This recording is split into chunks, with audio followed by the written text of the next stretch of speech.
Sports reporter Bernie Wilson joins me with an update on the NFL lawsuit and top brass changes for the Chargers. Bernie, thanks so much for being here. Now, the Chargers, as everybody knows by now, fired coach Norv Turner at the end of the season. And then they hired Mike McCoy from their rival team, the Denver Broncos. What can you tell us about this McCoy? Well, if you can't beat him, hire him. The Chargers had a couple stinkers against Denver this year, including that legendary collapse from 24-0 ahead. But he is, I hate to say real McCoy because that's trite, but he comes very highly regarded, not only in league circles, but, players.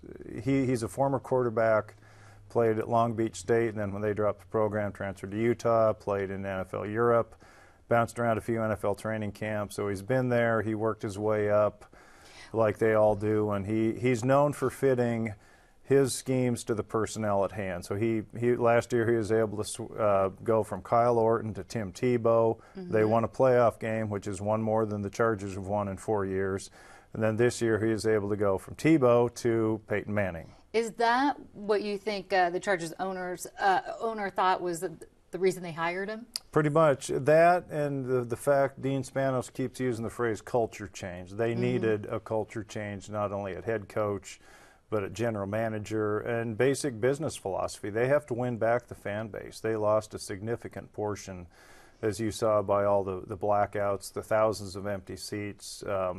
Spanos knew he had to do something, and it seems to have re-energized the franchise. Well, part of the culture change, it seems to me, and I'm no expert on it, that McCoy is rather young to be a head coach of an NFL team. Is that correct? He's 40 years old, as is the new general manager, Tom Telesco. It's not the youngest but in the NFL, but it certainly brings them closer to the player's age. Not that that's a huge thing, but and as opposed to 60 and 63, which Norv Turner, A.J. Smith were up there. But it is a good change, a change in the right direction. Now Tom Telesco has to go rebuild this roster, and Mike McCoy has to go prove that he can be a head coach. He's never been an NFL head coach. Give us a quick bio on Telesco. Telesco worked his way up, and he is very proud of that, and as well he should be. He started out as a summer intern with the Buffalo Bills, began his NFL career as an area scout, and he worked for a couple of different organizations, then was hired by the Indianapolis Colts.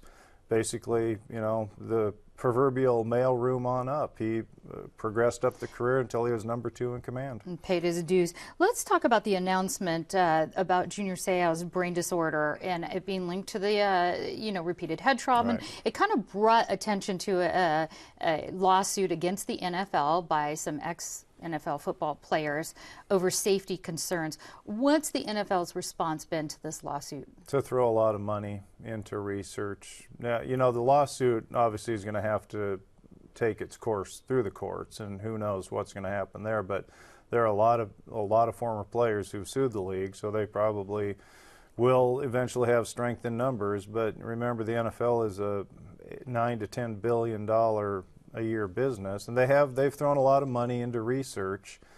But you can throw all the money you want. It's not going to bring Junior back. It's not going to bring some other people back who committed suicide. And there's guys in their 50s and 60s who probably have suffered the same kind of brain damage. Do you think the NFL will come under more scrutiny? A lot of people don't know it's a tax-exempt nonprofit organization, as with a couple of other organizations, sports organizations. Do you think their nonprofit status might come under scrutiny now in light of the $30 million they're giving away, or they're doling out for research? Is it something you think that'll be impacted whatsoever? Probably not. I mean, they have very powerful lobbyists, very powerful attorneys, and fans just want to see football on Sunday afternoons and Monday nights. So I sort of doubt it. Do you think any of this will affect the game, even let's say here in San Diego, how the game is played? That's a great question, because they do need to figure out how to make it safer, whether it's different helmets. There are some different materials being tested, different size. Some of the guys don't like the way it looks, but if it saves a concussion or two, a lot of these guys might have had more than one concussion per game.